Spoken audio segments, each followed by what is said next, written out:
Happy winter solstice, everybody. So, this morning, I woke up super early just so I could do this message for you. Actually, for some reason, I woke up at 2 this morning. And so I know that this is definitely a message that somebody out there needs to hear. So today is winter solstice, and it's a time of year when the land becomes dormant and the trees are naked, at least up here in the cold northern hemisphere. And the birds are quiet and the soil decays and it starts to mature and it prepares for a new growth of spring, which is a really exciting time of year. And for a lot of people, winter can kind of be a hard time of year. People who deal with issues around not having enough sunlight and that kind of stuff. And today especially could be one of those days because winter solstice, which means stillness of the sun, it reminds us how important that this shortest day of the year is to take time to become intimate with our deeper landscape.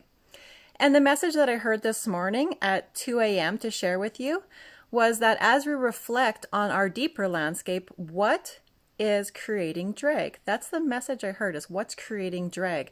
And so at first I thought, okay, where are we going with that?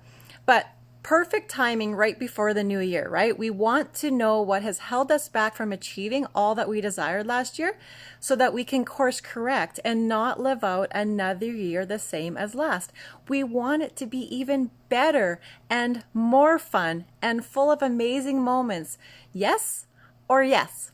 Okay, so after I heard what is creating drag as a theme, I saw an image of seaweed. You know, when it's clogged up around a motor on a boat, how annoying that is when you're out on the lake in the summer and you're out there enjoying this beautiful day and your propeller gets entangled with seaweed and it wraps itself so tightly that the motor putzes out and you got to stop and clean it out.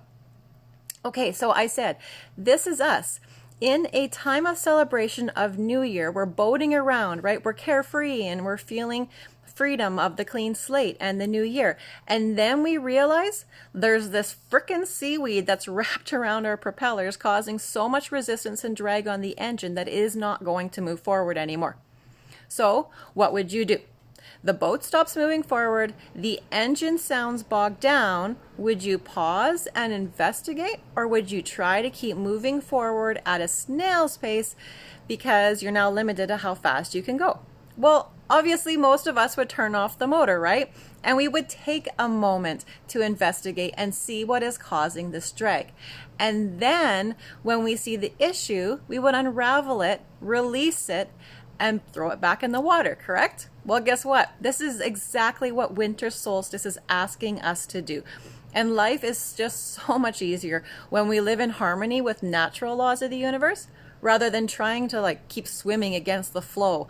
So I mentioned a little bit about that in the full moon video a couple days ago. And if you haven't seen that one yet, I would definitely encourage you to go out and check it because from December 18th, because it will make a lot more sense. And there's definitely themes that are building upon the last ones here. And you can find them all on my YouTube channel if you look me up at Rachael Poffenroth, or you can find it in our oneness community if you go to rachelpoffenroth.com.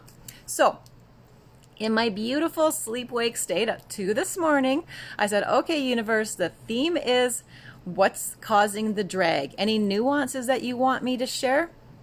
And I saw an incident that happened over the last couple days where someone who is very close to me reflected back to me a belief that I had not been willing to give attention to. In fact, if I'm being completely vulnerable and authentic here, I have seen it before and I was kind of suppressing it, kind of hoping to find a workaround rather than deal with it.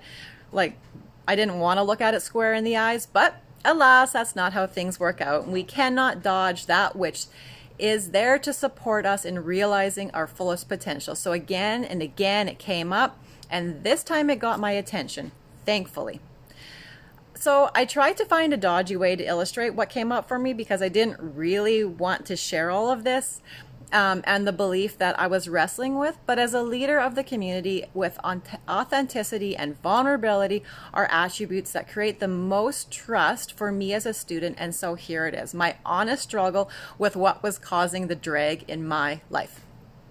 It was a belief that I did not trust myself to show up for myself and create all the magical things that I'm working on right now. So I'm working on finishing a book and building an online community, which you all can be part of, like I said. And also with my What Am I Missing podcast, which is going to have a lot of really cool interviews in the new year. And I realize I do believe in my potential, but I am in my abilities to show up for myself consistently, I'm not quite there. So that follow through part was where I was falling out. Ouch, truth bomb. So for this, it meant I need to go a little bit deeper. Why would I have like the gas and the brakes on simultaneously? One way, I'm all in, right? I see my potential. And the other way, I'm holding myself back. I don't believe that I'm capable of showing up every day consistently. Well, childhood conditioning, of course, is what came up. I remember when my dad used to tell me, Rach, you can do anything you set your mind to. And he said it on a regular basis. But he also reminded my brother and I that it was his farm and only his way would fly on the farm. Because that's where I grew up. So often in the same day, I'll be reminded that I have these amazing wings to fly, but I would also be told where I'm going to go and how long I'm going to be there. This is where my gas brake belief conflict was created, and that is why I dodged or didn't fully experience many really amazing opportunities that I've had in the past. It's also why I can build and exponentially expand other people's lives and their companies so easily. But I've experienced resistance and friction and drag with building and expanding my own consistently in the past. Guess how it got my attention? It was being reflected back to me through a series of alterations to a couple of different stories that my significant other was saying. And in my life, it caused me to mistrust and devalue the validity of what I was being told. Obviously, right? Whenever you're going to alter a story, you kind of start to question it, which created a mistrust experience between us. So after feeling like I was literally beating my head against a wall, trying to play detective and sensing that the answers aren't quite lining up here, and then feeling uncomfortable with that icky, sticky feeling of letting my high vibes be pulled down into a swamp of dishonesty, I just stopped and said, okay, there's a theme here. This has happened twice in the past 3 days. And before I dig for any more layers, I can see that there is a message here for me to look at as what is being reflected. And honestly, that is what so much of this human experience is about. Hearing the messages that life is trying to share with us. So I don't know if you guys have seen this book or read it. It's kind of an older one. Greg Braden wrote it. And it's called Walking Between the Worlds. Pretty heavy, but it's an insightful read if you can get through it, maybe just little bits at a time. But he explains in detail 7 different mirrors that were written by the Essenes over 2,500 years ago. Amazing that this is such an undertaught way of hearing life's messages, despite all the wisdom that's being available for so long. And in it he writes that through your relationships, you will be shown the greatest examples of your core beliefs, regardless of what you think those beliefs are. And recognizing what the sequence is. Remember, I always say I see patterns. And a lot of this has come from developing this skill. And why you repeat similar patterns in different people may be your most powerful step towards your highest level of mastery of the human experience. The resolution of each mirror in sequence is coded in an equation that allows a biochemical change within your body. Isn't that crazy? It not only affects our thoughts, but also has the power to affect us physically through a biochemical response. So relationships are mirrors that exist to reflect our beliefs back to us. And instead of being frustrated with some of the experiences, that we can learn to appreciate everything happens because it's all amazingly orchestrated for our good. So one of the key takeaways that I wrote when I first read this in the margin of this awesome book is that in every relationship, it's here to reconcile a part of us. They're here to create an experience that promotes healing that programs separation from source or from our allness. Our willingness determines how long it's going to take. So this is where the drag analogy fits in. How long do we want to continue having this drag us down or hold us back? When you're talking about propellers on a boat, drag is the amount of friction or resistance that's being generated from being able to move through the environment or through the water. So when we apply that to our lives, we ask the same questions. What is creating friction or resistance on my journey en route to my desires as I'm traveling through this environment? For me, like I said, I'm currently working on some really exciting things, and I want them to be realized to their fullest potentiality. But when I have resistance of not fully trusting myself to come through for myself, always, I am most definitely going to create some situations and experiences where things take longer than they need to. I'll probably detour a few times, and I would have to put in more effort. Or option B is I can just hear the messages. I can just go, what is here for me? And when I'm doing that, I can create within myself an opportunity to trust myself or to not trust what's showing up for me.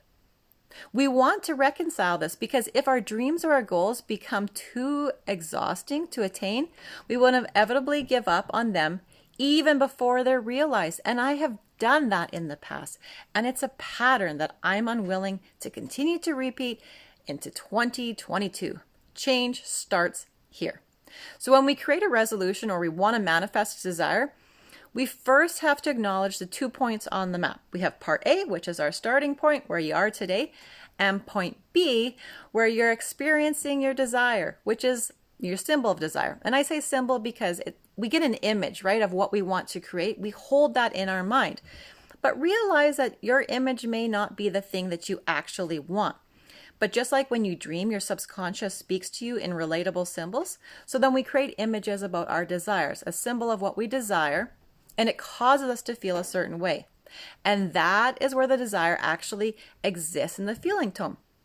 But that is for a totally different video. Actually, it's in my new resolution course that's going to be released this week to our community members. So if you want access to that or any other course like the inner child healing course and that kind of stuff, come on over to our community at rachaelpoffenroth.com. But the important thing here today is to realize that we've created symbols of our desires in our minds. And as you work towards them, the universe lovingly creates experiences for us to become aware of what is holding us back or creating drag, as is the theme for today. It orchestrates all of this for your benefit because it wants to validate to you that you are a magnificent creator. It wants you to feel the power to create on demand, but it loves you so much that it won't overpower your beliefs that you're unwilling to let go of. So it reflects them back to us in a series of mirrored experiences. And like I said, there's 7 mirrors and relationships are only one of them.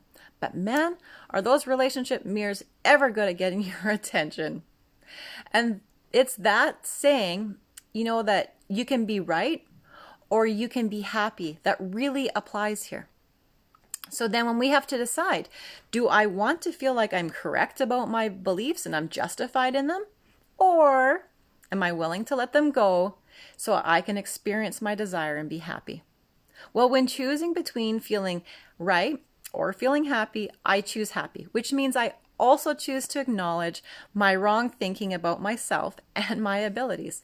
I choose to own that, for owning things is the first step in creating trust with others and with ourselves. And it's crucially important to be vulnerable and authentic with ourselves at minimum. If we can't do that with ourselves, at least don't try and deceive yourself.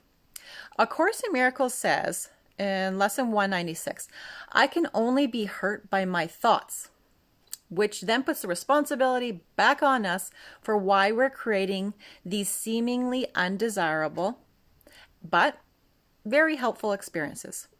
So the full moon message that I shared a couple days ago on the 18th was about how to be the author and how the full moon was illuminating the theme about taking responsibility and releasing our small-minded thinking and becoming aware of the totality of all possibilities so that we stop playing with the 5 cards in our hand and realize we always have access to the whole deck. We're not limited to just those 5 cards. And that we are limitless. And this was illustrated by the example of being the author of our own lives.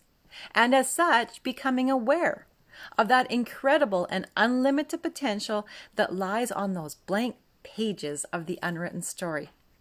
This solstice energy is asking us to take awareness as a step further and asking us to notice what perceptions of ourselves are holding us back from being our authority.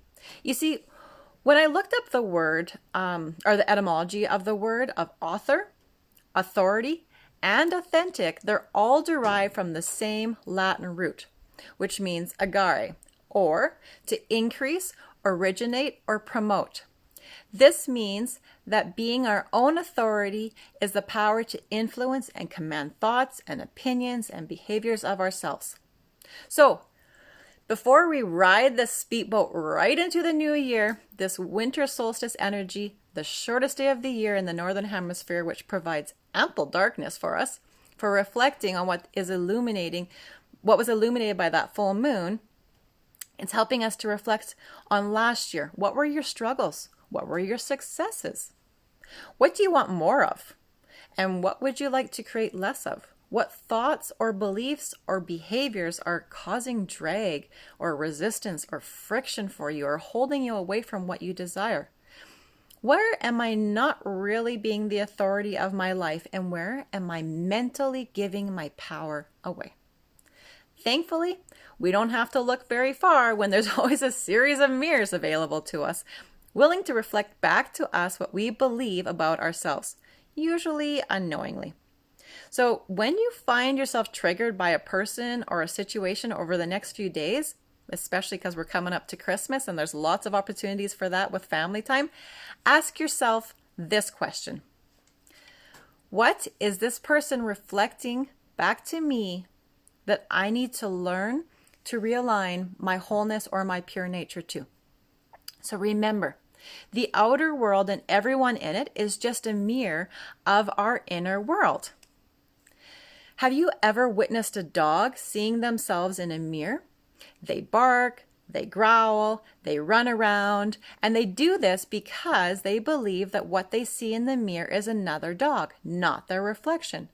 We have a similar reaction whenever we first begin to see a reflection in other people, and in our own way, we bark and we growl and we run around to the truth of what is being we are missing the truth of what is being reflected back to us. And so when we take responsibility for this, when we're willing to actually strengthen this muscle, which is something that we need to exercise, what lots of people are doing is they are affirming and they're claiming and they're demanding that the universe is going to save them in a specific way. And it's not, but it is going to offer you a way out of your struggle by giving you this ingenious feedback system of mirrors at first. It's like starting a new language. And once you kind of get the hang of it, you will make quantum leaps in your ability to really create the life that you desire. It will be quick and easy, and you'll see and you'll hear all the messages that life is trying to show you. This is a massively important skill, but it's also going to help you to hone your intuitive skills and help you to make better decisions. So if you need help with this, send me a message, and when there's space available, I will let you know when I can fit you in for a private chat. And then we can work through your mirrors together. Because remember, you can choose your beliefs or you can choose your desires. But, baby cakes, you cannot have them both. And when we can remember to remain curious and open, we will discover that what we have is orchestrated by universal forces that more than anything want to support our growth and our evolution through this human experience. So, before you hit that new year with all your glorious repeated resolutions, I invite you to take some time over the next few days and reflect on what is being revealed to you through your triggers and your frustrations in your relationships. What part of you is being reflected to show you that it needs reconciliation so it doesn't continue to drag you down. And then you can finally be free to enjoy the totality of all possibility and experience the fullest expression of your potential.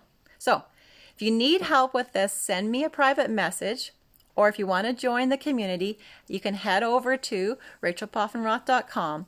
And remember that sharing is caring. So if you know somebody who might benefit from this, please share the light with them. And much love, and remember that you are the magnificent creator of your own life.